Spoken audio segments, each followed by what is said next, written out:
What is up, guys? We are coming from a weekend filled with great Euro 2020 quarterfinal actions, and now the semi-finals are waiting for us. They are ahead of us. England against Denmark and Italy against Spain. This is going to be sick, and this also means it is the return of Fantasy Fiago. We're gonna have a look at my team as always. How did I do, and what is my plan for the semi-finals? What transfers am I making? All that in this video. Let's go. First of all, here is how my lads did in the quarterfinals. I'm pretty sure you remember this team. Have a look at the points. I said that my goal was to beat my match day 2, 3 and the round of 16. So that means getting minimum 56 points. What did I get? Exactly 56 points. And I think that's actually pretty respectable, considering this match day was the first time where I actually had no subs.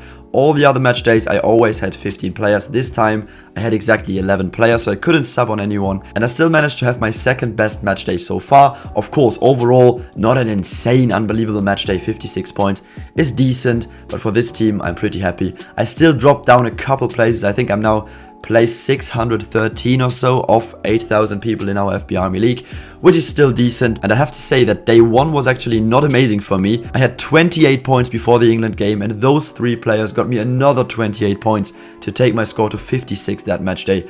I'm pretty proud of myself, I have to say. Just one thing I'm so annoyed about yet again: I didn't have my captain choice spot on. This time I have to say it was because I was out biking all day on Saturday, and I simply forgot to change my captaincy of Spinazzola, because obviously I was not going to captain someone who scored only 2 points.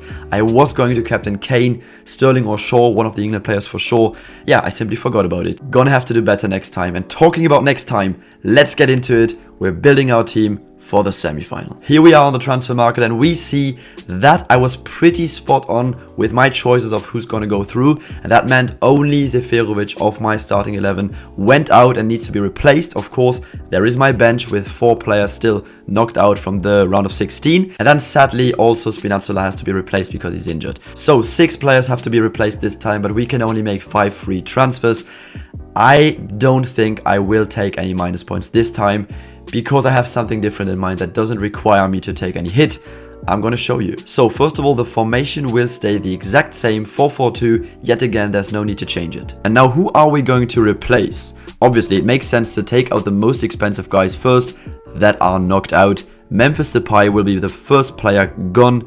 Don't need him anymore. 10.2 million is a lot, so makes no sense to keep him here if we have the free transfers now. And who am I going to put here instead? To be quite honest with you, the forward choice here for me was the most difficult, because I am not 100% convinced with any of these guys. There is not many left, so I said I'm gonna go with a player who will 100% play and who is also proven. So I'm gonna go with Ciro Immobile here. Have to say I was not convinced with him at all against Belgium. He did that one flop against Belgium where he, well, partially created that first goal, and that was basically his best action in that whole game. So other than that, very selfish against Belgium. Lost many balls, and I was not convinced with him, but I'm still gonna put my trust in Immobile, also partly caused by the fact that I have very limited choices. I still think he will play against Spain for sure, and I also think he has another chance to score. He scored twice so far in this tournament. You can't write him off yet just because he had one bad game. So this is my first transfer, and the second one is going to be right to the left. Emil Forsberg is also going to leave our team. You're not going to be our talisman anymore on the bench. Sorry bro, you're out. And instead I'm going to pick another midfielder, and here I have to say that the choices are way more attractive to me. There's so many midfielders that I have trust in, that I think could do well, much more than for the strikers. And so I had a lot of fun picking this. For example, the Spaniard Sarabia has been a very popular choice among fantasy players, but this time it is not confirmed yet, but he's most likely going to miss out due to an injury or a knock. I'm not going to take the 10% chance risk here that he plays. And also, you can now pick 6 players from a single nation in the semi-final, so I think I have to back my Italy guys. And this is going to be the return of a player who was with us in our OG original first team, and he dropped out then, but now he's going to return, and this is, where can I find you, bro?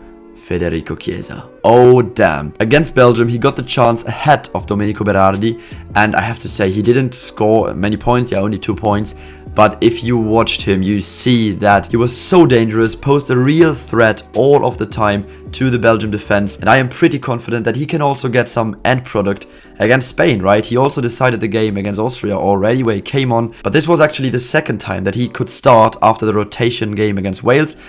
I'm pretty sure that after such a performance, he will get the chance ahead of Berardi yet again. I'm pretty sure. And in case he doesn't, I mean, I still have Berardi in my team. He's not going to go out because I don't want to take any minus points. So I have both. One of them will surely start. The other one who won't start will probably then be replaced by a substitute. So don't be confused. Both Italians are obviously going to go into my starting 11 because they play first. Only makes sense. But I'm going to do the subs later, transfers first. Let's get rid of more knocked out deadwood on the bench.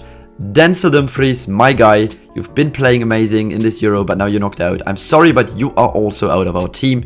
And we need a defender for this. Switching this right here. And same thing here, just like for the midfielders, I think there's a lot of good choices. Yeah, just look at how much some of these defenders have already scored in this fantasy game. Shaw 32, Stones 30. Obviously the English guys kept all clean sheets, so they got a huge boost.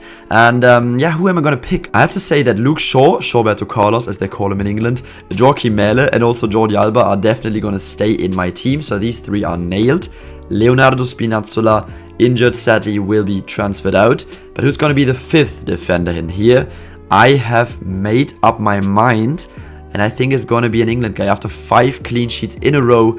I don't know if they will keep one against Denmark. This will probably be the biggest threat, as Germany weren't really that dangerous up front. I think that Denmark will pose the biggest threat to England in terms of keeping a clean sheet.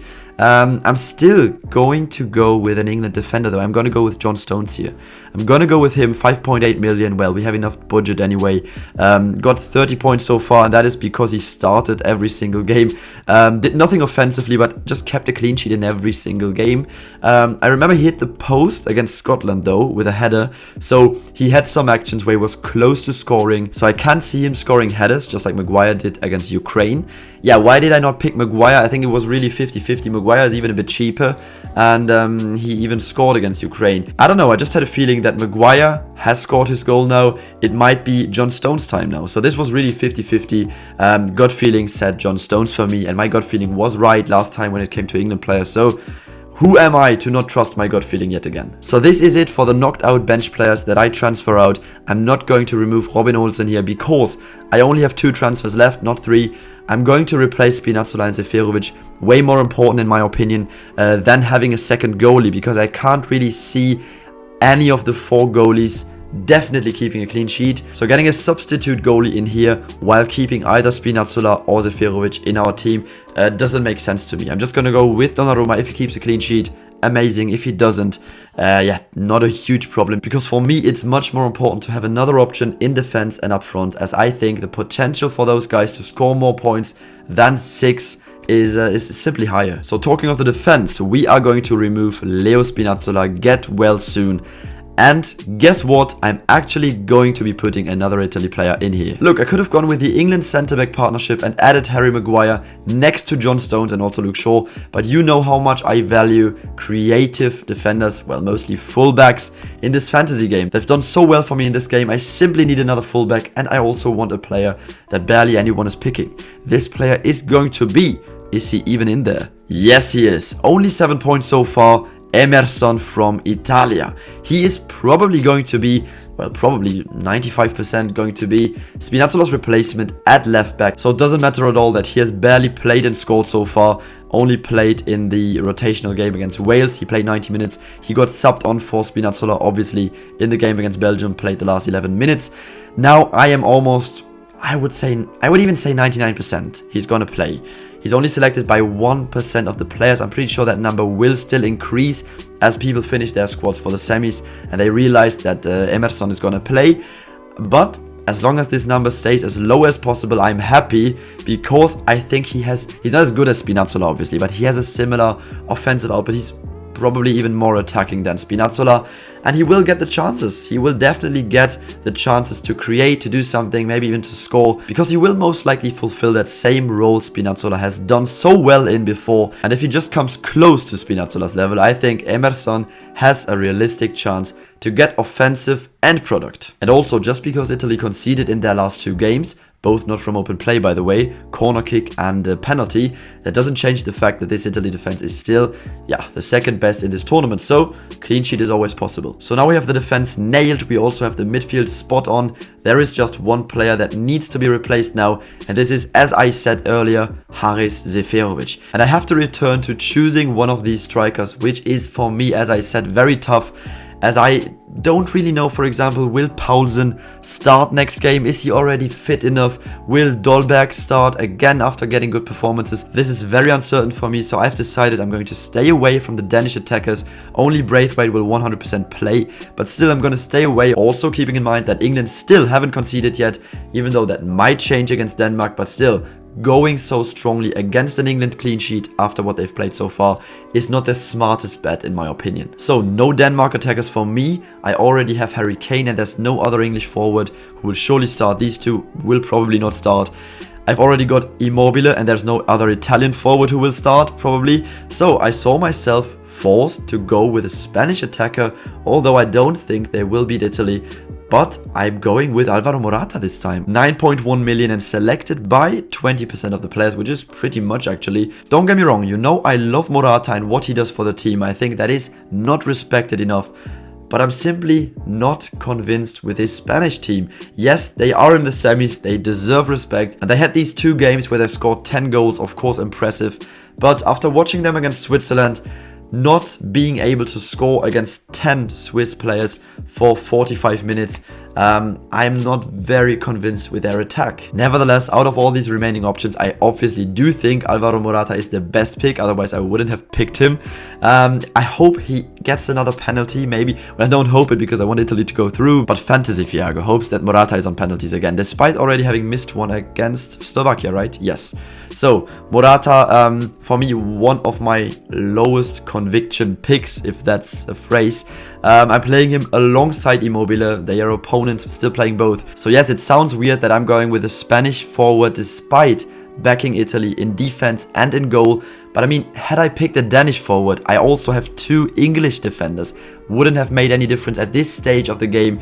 There is just 4 teams left, so there is not many choices, right? So you will always have players contradicting each other, right? And if things go as expected, or as I expect, which is Italy advanced to the final and England advanced to the final, you can tell from my fantasy team, that's what I think, then I will have exactly 10 players who go to the final from this team, and we get another 5 transfers for the final. So then I would have a perfect full 15-man squad once again, and I'd be damn ready for the final. Boom! Here is my full team. I've made my substitutions. Of course, Immobile and Chiesa are starting because they're playing first. Let's have a quick look at it once again. In goal, Donnarumma against Spain. Defense is going to be Alba, Luke Shaw, Joachim Mele and Emerson, and John Stones is going to be waiting there on the bench to replace either Alba or Emerson. Whoever plays worse gets less points. Then the 4-man midfield, Raheem the Dream, very good for me last match day. Same goes for Lorenzo Insigne. Then I have both Berardi and Chiesa. Sadly, only one of them will start, probably. I guess it will be Chiesa. But the good thing is that then the other one, most likely Berardi, will definitely come in the second half. I could see Berardi coming in like 20 minutes before the end. And my hope is that he makes an impact from the bench. If not, there is still Pierre-Emile Højbjerg waiting to replace either Insigne, Berardi or Chiesa, whoever scores the least points. And then the double strike partnership of 2 opposing players, Ciro Immobile and Alvaro Morata. And then of course Harry Kane waiting on the bench. I think it is pretty realistic that either Immobile or Morata won't score many points, and then surely Harry Kane will come in. And now it's about the captaincy. I definitely want to get my captaincy spot on this time. Only times I managed to do so was match day 1 Insigne and match day round of 16 with Emil Forsberg. So who am I going to pick? So the first day is Spain-Italy. I don't want to go with a Spain player since I have way more trust in Italy. Question is just who? Not Donnarumma, not Emerson either, I think. Not Berardi because he will most likely not start. Immobile, Insigne, Chiesa. Immobile didn't convince me last time. Chiesa, there is still slight risk that he doesn't start. So for me, it has to be Insigne then. Yep, I'm going to go with Insigne captain. A revival of match day 1 where he scored 8 points. So if he gets a similar number again, I would be super happy. Probably wouldn't change him. And if not, there is still the next day with England against Denmark, and I would probably pick Harry Kane then. Probably maybe Sterling or Kane, but surely an England player. So there you go. This is my semi-final team. And my goal this time is, I always want to improve, so better than 56 points. Reaching my second best match day. Those 77 from the first one will probably be unmatched, but I want to be better than 56. You know the spirit. Let me know your team down in the comments, or if you don't want to reveal your team to the world, then at least let me know what you think about mine. We're gonna see each other one more time after the semi-final with another team selection, and that will be for the final. Enjoy the semi-finals, guys. I am damn hyped to see who gets to the final. Hopefully Italy. Fantasy Fiago is out, and peace.